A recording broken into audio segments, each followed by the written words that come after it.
Okay, let's unpack this. Today, we're diving into the 2018 film Aquaman. You sent us this one, and our mission really is to get to the heart of Arthur Curry's whole journey, from this kind of reluctant guy to the king of the seven seas.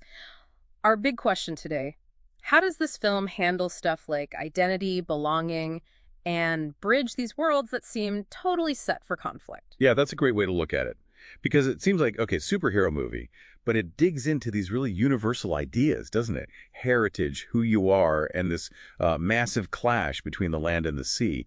We should trace those key moments, see what shapes them, and why it all, matters. Totally. It kicks off way back in 1985, Maine. You've got Thomas Curry, the lighthouse keeper, and he rescues Atlanta, Queen of Atlantis. Huh. Bam, they fall in love. And they have Arthur, who right away can talk to fish, breathe underwater, that kind of thing. Sets up his two worlds immediately. And what's interesting there is he's born with it. It's not like he gets bitten by a radioactive fish or something. His journey isn't about getting powers. It's more about, well, accepting them, Yeah. accepting himself. Atlantean soldiers eventually show up, force Atlanta back, but she leaves her trident with Thomas. It's a promise, yeah, but also a symbol of Arthur's link to Atlantis, even growing up away from it. Right. And that kind of sets up the Arthur we meet later, Aquaman. He's powerful, helps people out in the ocean, but he's got this, serious resentment towards Atlantis. He really thinks his mom just ditched him.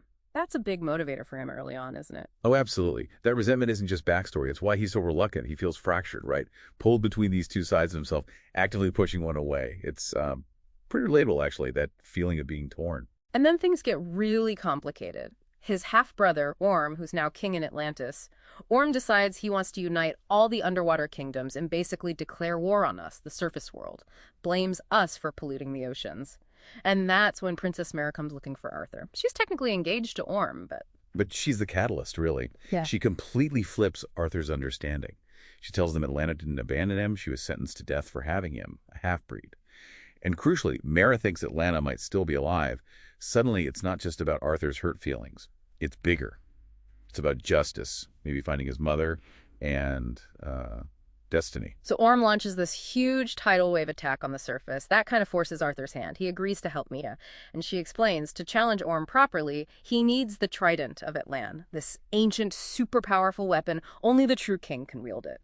And that quest, it's not just a treasure hunt. It's symbolic. Arthur has to prove he's worthy. To Atlantis, sure, but maybe more to himself. Takes them all over Sahara Desert, finding clues, then into the trench, which is terrifying, full of monsters. Each step is a test. Yeah, and speaking of tests, they run into Black Manta, this pirate guy whose dad Arthur tangled with earlier. And, well, the dad didn't make it. Orm gives Manta all this Atlantean tech, and boom, he's a serious threat. Nearly takes him out in Sicily. Right, Black Manta represents the consequences, you know. Arthur's actions, even heroic ones, have ripples. Manta's a direct result of Arthur trying to do good, but maybe not always thinking through the fallout. Adds another layer of challenge. Okay, so they barely survive the trench monsters, and they find this place called the Hidden Sea, like a lost world underwater. And the big reveal, Atlanta's alive, she wasn't executed, she's been there guarding the Trident. Huge moment.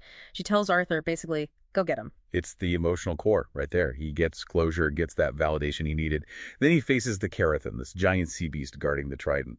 And he doesn't just fight it, he communicates with it. Proves his worthiness through understanding, not just strength. That's how he gets the Trident. It's a real transformation. So now he's got the power, the symbol. He heads back to Atlantis with Atlanta and Mara. Orm's got his armies ready for the big fight. Arthur challenges him. Epic underwater battle ensues. Orm's maybe more skilled technically at first, but Arthur, with the Trident and controlling sea life, he wins. And the key thing, he defeats Orm, but he spares him. Shows mercy. That act, more than just winning the fight, shows he's the true king. He unites the kingdoms through compassion as much as power. Orm's arrested, Arthur takes the throne. And yeah, the film ends with him embracing being king, a bit of romance with Mara, but wait for that mid-credits scene. Black Manta gets picked up by Dr. Shin, the scientist obsessed with Atlantis, definitely setting up more trouble. So wrapping up our deep dive, what Aquaman really shows is this incredible journey of figuring yourself out. Arthur embracing both sides of his heritage, the human and the Atlantean, that's what lets him unite everyone.